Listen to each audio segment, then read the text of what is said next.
고 안대욱 선교사님이 순교의 피를 뿌린 땅 중국, 그리고 고 배용규 목사님과 심성민 형제님이 순교한 땅과 아프간 민족을 생각하면 여전히 우리의 마음은 무겁습니다. 중국 교회의 지도자들을 양육하고 세우는 일을 위해 눈물로 뿌린 복음의 씨앗이 헤아릴 수 없는 열매를 보고 있는 이때에도 수많은 선교사님들은 눈물을 흘리며 주님의 몸된 교회의 지체들을 남겨놓고 추방당하고 있습니다. 그토록 오랜 세월 동안 섬겨왔던 한국교회가 특별히 중국의 젊은 지도자들을 또 세우기 위해 심혈을 기울였던 연병과기대는 끝내 문을 닫았습니다. 아프간은 미군의 철수와 함께 탈레반이 다시 전 국토의 상당 부분을 점령하면서 엄청난 혼란을 겪고 있습니다. 뉴스를 통해서 매일매일 접하시겠지만 상대적으로 약자인, 특별히 아프간에 많은 종족들이 있지만 하자르 종족은 더욱 극심한 두려움에 떨고 있습니다. 이제 그 땅에 홀로 남겨진 그리스도인들은 더욱 고립되어서 내일 일을 알 수 없는 형국입니다. 이미 수많은 난민들이 자유를 찾아 떠났지만 그 땅에 남아서 다가올 미래를 생각하니 희망이라는 말을 떠올리기에는 현실이 너무 절박한 하나님이 남겨진 성도들이 보입니다. 사실 우리가 계속해서 묵상하고 있는 이 예레미야의 시대가 꼭 마찬가지였습니다. 나라도 그 어떤 NGO 단체도 손을 들고 철수하며 바뀌지 않는 그 민족과 땅을 위해서 우리가 도대체 언제까지 기도해야 합니까? 우리가 언제까지 그들을 도울 수 있을까요? 과연 그것이 의미가 있는 일입니까? 우리는 스스로에게 묻지 않을 수 없습니다. 그러나 하나님은 그 소망을 우리가 가진 우리의 능력에 두지 않았습니다. 그리고 우리 공동체에게 주신 그 거룩한 부담은 사실 부담이기 이전에 그 민족과 그 민족을 사랑하시는 하나님의 마음을 품게 하시는 선물이라는 사실을 매년 이 순교 기념주의를 지키면서 우리는 확인하게 됩니다. 성도 여러분, 사실 우리가 묵상하고 있는 예레미야의 탄식 속에 담아두신 하나님이, 그 하나님의 마음이 결코 다르지 않았음을 우리는 보게 됩니다. 여러분, 오늘 예레미야 32장에 이 배경이 어떤 상황입니까? 남유다의 마지막 왕인 시드기야가 다스리는 10년째 되는 그 어간에 예레미야에게 주신 말씀이라고 기록하고 있습니다. 10년 동안 사실은 예레미야는 거의 감옥에 갇혀 지내야 했습니다. 때로는 캄캄한 지하 토굴에 갇히기도 하고 깊은 구덩이에 빠져서 먹을 것도 없이 죽을 날만 기다린 때도 있었습니다. 시드기야가 통치한 그 남유다의 마지막 절망의 때, 그 10년 동안 예레미야는 더욱 하나님의 말씀을 전하는 그 이유 하나만으로 그의 삶은 깊은 고통과 수욕의 연속의 날들을 보냈던 것입니다. 그런데 이런 상황에서 너무나 뜬금없이 하나님은 예레미야에게 너희 사촌인 하나멜이 찾아와 아나돗에 있는 밭을 사달라는 요청을 하게 될 것이라는 말씀을 듣습니다. 그것은 단순히 상업적인 거래를 넘어서 말씀해 보니까 기업을 무르는 일이었다, 이렇게 말씀합니다. 여기 무르다라는 말은 되사다라는 의미입니다.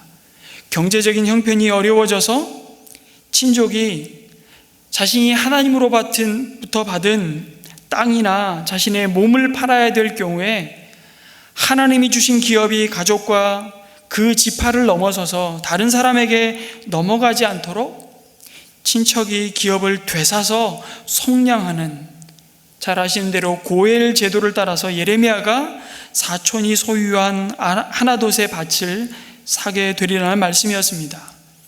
그런데 이 말씀이 곧 나라가 망하기 직전인 상황에서 얼마나 황당한 요구인지, 명령인지 모릅니다.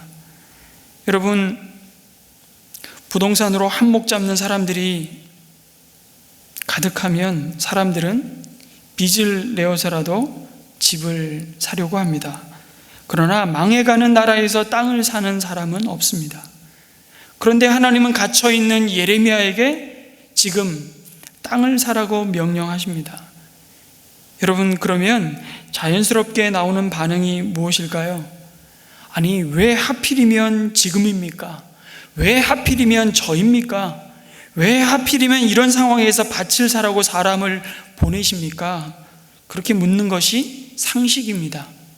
그런데 예레미야가 그 명령 앞에 먼저 나타낸 반응은 그냥 순종하는 것이었습니다. 이것은 단순히 땅을 사고 파는 문제가 아니었기 때문입니다. 사실 지금 예루살렘은 바벨론 군대에 의해 포위되었고 바벨론이 승리한다는 메시지를 선포하다가 감금되어 있는 상황인 예레미야를 찾아와 지금 이런 말을 하고 있는 것이 얼마나 비상식적이고 어처구니 없는 일입니까? 그뿐만이 아닙니다. 땅을 구입해 봐야 이제 곧 그 소유권은 바벨론에 전부 귀속될 것입니다. 아니, 거기다가 이제 곧 유다의 모든 소유가 바벨론으로 넘어가는 마당에 땅을 거래한다는 것은 예레미야 선지자 입장에서 보면 자칫 엉뚱한 메시지를 줄 수도 있는 것 아닙니까? 곧 이 나라는 망한다. 그것이 하나님의 뜻이고 심판이다.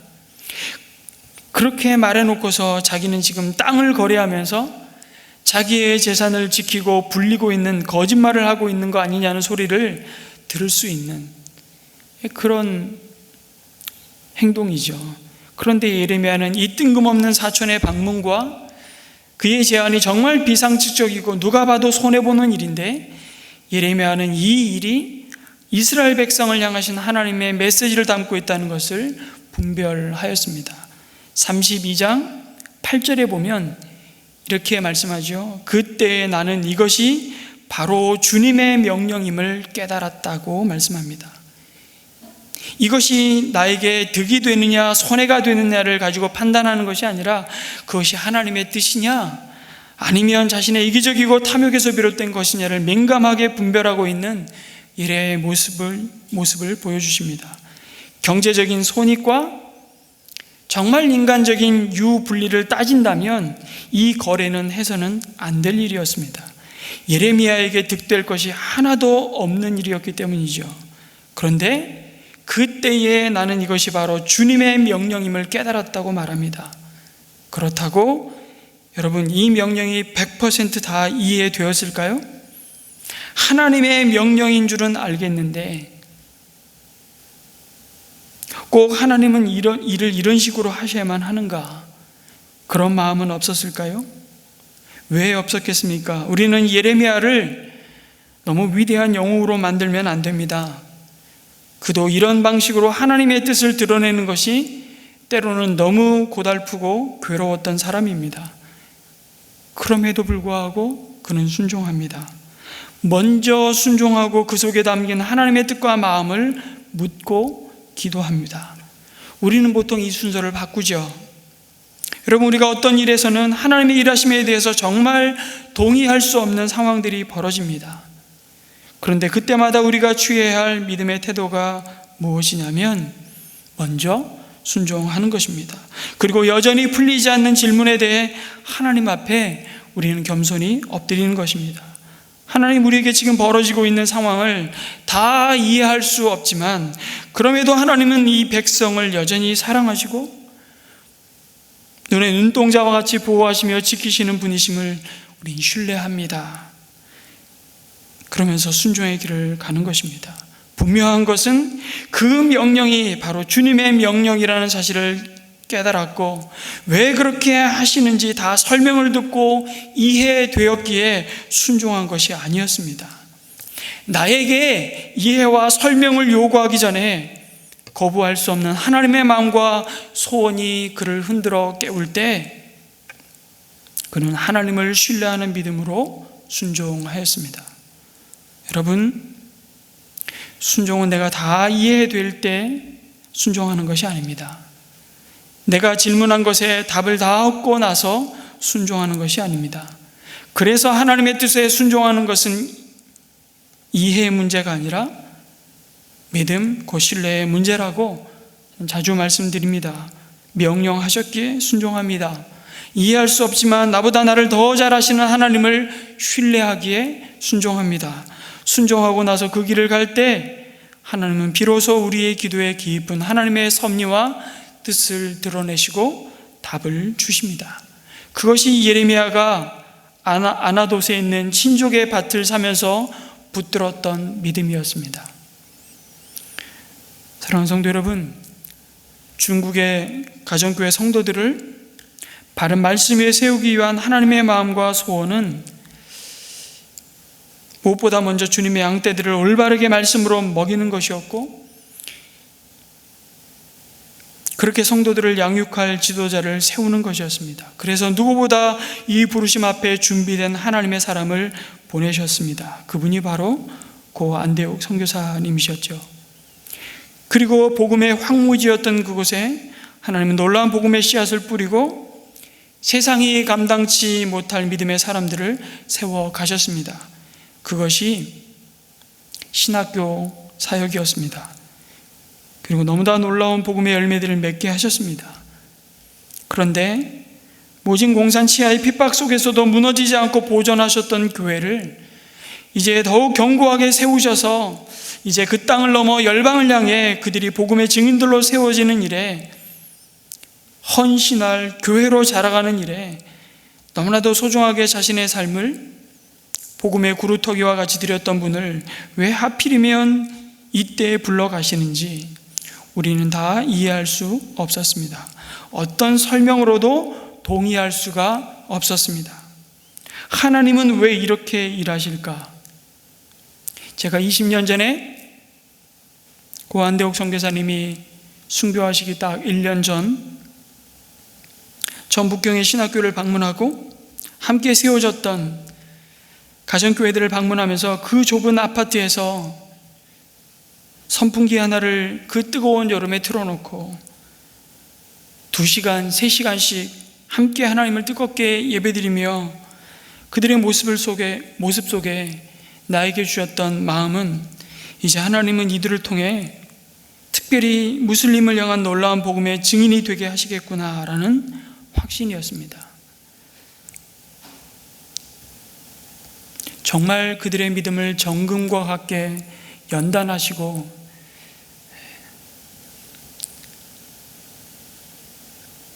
그들을 붙드시는 하나님의 손길을 보았습니다. 그런데 어느 날 날아온 소식은 선교사님의 부르심이었습니다. 교통사고를 위장한 사례였습니다. 왜 여기까지인가? 하나님 참 급하기도 하시지. 이제 눈물로 뿌린 복음의 씨앗이 꽃을 피우고 열매를 맺기 시작했는데 왜 하필이면 지금 이런 방식으로 하나님은 하나님의 사람을 부르실까? 그러나 우리의 생각과 계획과 하나님의 생각은 달랐습니다. 그리고 여기까지구나. 신학교와 세워진 교회들은 어떻게 될까? 지도자를 하루아침에 잃어버린 제자들은 어떻게 될까? 그러나 결과적으로 그 모든 것은 기우였음이 드러났습니다. 지금 다시 많은 선교사님들이 추방되고 있습니다만 우리는 이미 지나간 시간들 속에 하나님이 여전히 일하시고 하나님의 사람들을 준비시키시고 은혜를 부으셨던 그 땅의 역사를 우리 잊지 말라고 말씀하고 있는 것이죠. 문화혁명 당시에 죽의 장막에 갇혀서 모든 선교사님들이 추방되고 교회는 폐쇄되고 모든 지도자들이 감금되고 순교의 제물이 되었던 시절, 이제 중국 교회는 끝났구나 싶었는데 막상 핑퐁 외교를 통해서 그 죽의 장막이 걷히고 뚜껑을 열어보니 정말 더 강한 그리스도의 사람들이 가정교회로 더 아름답게 영광스러운 주님의 몸을 이루고 있는 교회를 우리는 보았습니다. 교회의 군더더기를 다 빼버리고 오직 말씀과 기도를 붙들고 있는 그들, 건물 살 필요도 없고 특별한 예전도 필요 없고 그저 하나님이 매일매일 부어주시는 그 은혜를 따라 은혜 받은 사람들이 그 은혜를 나누고 더 강력한 생명의 역사가 일어났던 것을 바라보게 하시는 것입니다. 지금 아프간 민족과 땅은 어떻습니까? 미군이 철수를 하고 그동안 유지되어 왔던 평화는 급격히 무너지고 있습니다. 다시 극단적인 근본주의 이슬람 탈레반에 의한 무자비한 살육이 시작되었습니다. 언제 끝날지 모를 수렁으로 다시 빠져들어가는 아프간의 고통을 바라봅니다. 그동안 복음의 황무지에 눈물로 씨앗이 뿌려졌는데 아프간은 꽃도 피워보지 못하고 다시 무너질 것처럼 보입니다. 희망이 보이질 않습니다. 135년 전에 언더우드 선교사의 기도로 알려졌지만 사실은 정확히 말씀드리면 정현희 작가가 쓴 양화진이라는 책에 1885년 조선 땅에 들어와 선교의 발을 내디뎠지만 자신과 자신 앞에 놓인 현실 앞에 절망할 수밖에 없었던 언더우드 선교사의 심정을 생각하며 쓴 글이 여러분 그 기도문을 여러분 기억하실 것입니다. 저는 순교 기념주의를 준비하면서 이 기도문이 한 주간 내내 아프간을 향한 기도가 되게 하셨다는 것을 경험합니다. 오 주여, 지금은 아무것도 보이지 않습니다. 주님, 메마르고 가난한 땅, 나무 한 그루 시원하게 자라지 못하고 있는 땅에 저희들을 옮겨와 앉히셨습니다. 그 넓고 넓은 태평양을 어떻게 건너왔는지 그 사실이 기적입니다. 주께서 붙잡아 뚝 떨어뜨려 놓으신 듯한 이곳, 지금은 아무것도 보이지 않습니다. 보이는 것은 고집스럽게 얼룩진 어둠뿐입니다. 어둠과 가난과 인습에 묶여있는 조선 사람뿐입니다. 그들은 왜 묶여있는지도 고통이라는 것도 모르고 있습니다. 고통을 고통인 줄 모르는 자에게 고통을 벗겨주겠다고 하면 의심부터 하고 화부터 냅니다. 조선 남자들의 속이 보이지 않습니다. 이 나라 조정의 내심도 보이지 않습니다. 가마를 타고 다니는 여자들을 영영 볼 기회가 없으면 어찌하나 합니다. 조선의 마음이 보이지 않습니다. 그리고 저희가 해야 할 일도 보이지 않습니다. 그러나 주님, 순종하겠습니다. 겸손하게 순종할 때 주께서 일을 시작하시고 그 하시는 일을 우리의 영적인 눈이 볼 수 있는 날이 있을 줄 믿습니다. 믿음은 바라는 것들의 실상이요 보지 못하는 것들의 증거니라고 하신 말씀을 따라 조선의 믿음의 앞날을 볼 수 있게 될 것을 믿습니다. 지금은 우리가 서양 귀신 양귀자라고 손가락질을 받고 있사오나 저들이 우리 영혼과 하나인 것을 깨닫고 하늘나라의 한 백성 한 자녀임을 알고 눈물로 기뻐할 날이 있음을 믿습니다. 학교도 없고 그저 경계와 의심과 멸시와 천대만이 가득한 곳이지만 이곳이 머지않아 은총의 땅이 되리라는 것을 믿습니다. 주님, 오직 제 믿음을 지켜 주셔서 오늘도 준비된 영혼을 만나게 하여 주옵소서. 주님, 지금은 아무것도 보이지 않습니다. 그러나 앞으로도 아무것도 보이지 않을지도 모른다는 불안감은 더욱 고통을 크게 합니다. 내가 믿는 것이 허상이라면, 그러나 끝까지 믿고 가야 하는 것이 정답이라면 나를 담대하게 하여 주옵소서. 나를 강하게 하소서. 단지 지금의 눈물은 나의 감상에 불과하다고, 단지 지금 숨쉬기 힘들 정도로의 고통은 잠시 참아야 할 통과 의례 같은 거라고. 그러나 주님, 앞이 보이지 않는 현실 속에서 어떤 것이 진실이고 어떤 것이 미래인지 분별조차 할 수 없을 정도인 상황에서 내가 주님을 봅니다. 서로가 아무것도 볼 수 없다고 해도 주님만은 보게 하소서. 주님의 그 거대한 손으로 나를 놓지 말아 주소서. 나는 지금 아무것도 아닙니다. 앞으로도 아무것도 아닐지도 모릅니다. 나에게 아무것도 보여주시지 않는다 해도 나는 그냥 주님을 기다리겠습니다. 아무것도 하지 않는 것보다는 절망과 낭망함을 붙들고 있기보다는 주님을 붙잡고 있겠습니다. 성도 여러분, 상황을 보면 우리는 밭을 살 수가 없습니다. 그것은 미련한 일입니다. 그것은 낭비입니다. 내 코가 석자입니다. 주님, 저도 힘듭니다. 언제까지 그들을 도울 수 있겠습니까? 그런데 우리의 소망을 그 상황에 두지 않고 하나님께 둔다면 결코 그것은 낭비도 어리석은 일도 아니라고 말씀하십니다. 그것은 아주 비현실적이고 비생산적인 일처럼 보이지만 사실은 밭을 사는 그 행위야말로 가장 실제적이고 현실적이며 가치 있는 일이라고 하나님은 약속하십니다. 그 가치도 이 땅에 있다가 없어질 가치가 아니라 영원히 이어질, 영원히 남을 가치라고 말씀하십니다. 그 믿음을 예레미야는 하나님이 천지에 창조 주시며 무슨 일이든지 못하시는 일이 없으시다는 고백으로 찬양하고 있는 것입니다. 그것이 32장의 말씀입니다. 그럼에도 32장 25절에 가면 예레미야는 묻습니다. 주 하나님, 어찌하여 주님께서는 이 도성이 이미 바벨로니아 군대의 손에 들어가게 되었는데 저더러 돈을 주고 밭을 사며 증인들을 세우라고 말씀하셨습니까? 이 질문에 대한 답이 오늘 함께 읽은 말씀입니다. 32장 43절. 너희는 지금 이 땅을 두고 사람도 없고 짐승도 없는 황무지이며 바벨로니아 군대의 손에 들어간 땅이라고 말하지만 바로 이 땅에서 사람들이 밭을 살 것이다 대답하고 계시는 겁니다. 예레미야가 땅을 구입한 행위는 하나님이 포로로 끌려간 이들을 다시 돌아오게 하실 징조였고 약속임을 알 수 있습니다. 황폐해져가는 땅이라고 말하지만 장차 이 땅에서 다시 정착하기 위해 땅을 사고 증서를 쓰며 그 증인을 세우게 될 것을 예레미야가 직접 미리 보여준 것이라고 말씀하십니다. 예레미야로 하여금 아나돗에 밭을 사게 하신 이유는 아무런 희망이 없다고 말할 때에 그들의 소망을 하나님께 두게 하시고 하나님이 하신 약속을 반드시 이루시는 분이심을 드러내시는 증거였습니다. 그래서 예레미야에게 절대적인 손해가 되는 요청임에도 불구하고 예레미야는 아주 정식으로 매매 계약서를 근위대 뜰에 있는 모든 사람들이 보는 앞에서 그들을 증인들로 세워 체결합니다. 인간적인 눈으로 볼 때는 미친 짓 같아 보이고 철저히 이용당하고 손해보고 낭비도 그런 낭비가 없는 일이었지만 예레미야는 은 17세겔을 주고 아나돗의 땅을 매입합니다. 그리고 매매계약서 원본과 사본을 작성합니다.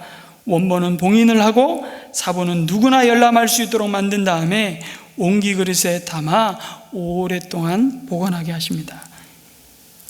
여러분, 이 매매계약서도 곧 아무런 권리를 주장할 수 없는 휴지 조각이 되겠지만 32장 15절에 하나님은 그 매매계약서에 남긴 하나님의 뜻을 또다시 명확히 드러내십니다.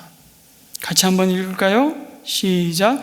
참으로 나 만군의 주 이스라엘의 하나님이 말한다. 사람들이 이 나라에서 다시 집과 밭과 포도원을 살 것이다. 놀라운 회복을 약속하십니다. 가장 절망스러운 상황에서 가장 기대할 수 없는 일을 소망하게 하시는 하나님께 순종했던 예레미야는 사람들이 눈앞에 임박한 멸망에 온통 정신이 팔려 있었을 때 하나님이 회복하실 앞날을 미리 경험하고 실행하였던 것입니다. 그는 근위대 뜰에 갇힌 신세였음에도 오히려 자신을 가둔 사람들을 증인으로 세워서 하나멜의 땅을 샀습니다. 하나님이 예레미야를 통해 행하시는 일, 그 일은 그 무엇으로도 가둘 수 없다는 것을 이렇게 드러내셨습니다.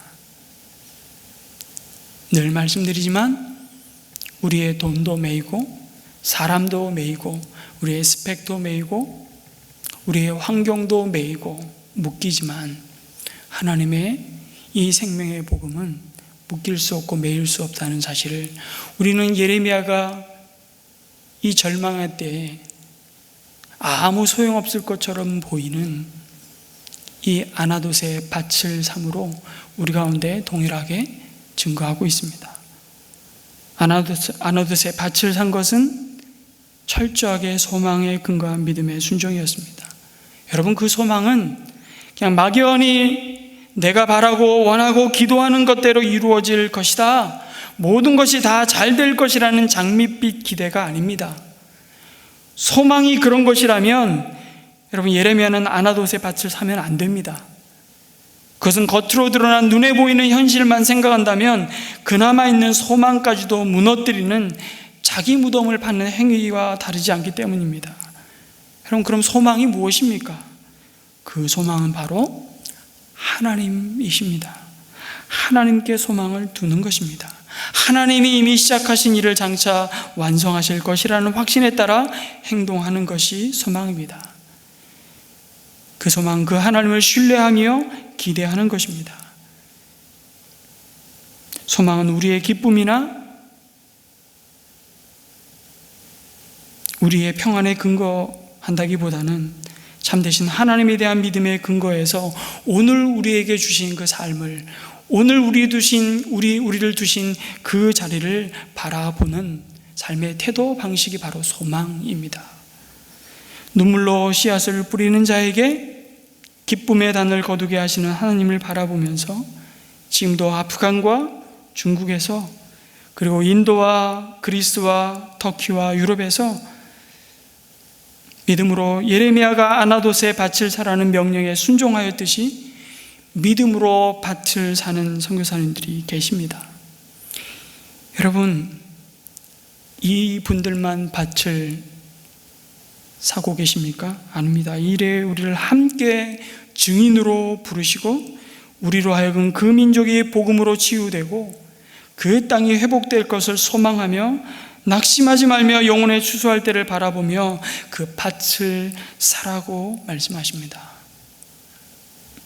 이것이 낭비처럼 보이고 가장 비현실적이고 어리석은 행동으로 보이지만 하나님의 명령에 순종하는 것이 여러분 가장 현실적이고 가장 실제적인 삶이라고 말씀하십니다. 언젠가 주님은 죄와 사망의 그늘에 앉아 신음하고 포로로 잡혀간 사람들을 돌아오게 할 것이기 때문입니다. 이 일을 이루실 하나님께 소망을 두고, 사랑하는 성도 여러분, 오늘도 주님께서 주신 동산에 우리가 땀 흘리고 씨를 뿌리는 그 믿음의 순종으로 내 삶을 드리는, 그래서 그 속에 오늘도 하나님은 하나님의 영광을 나타내시고 잃어버린 자들이 돌아오고 구원받는 자들을 얻게 하시는 그런 은혜를 저와 여러분이 누리시기를 주님의 이름으로 축복합니다.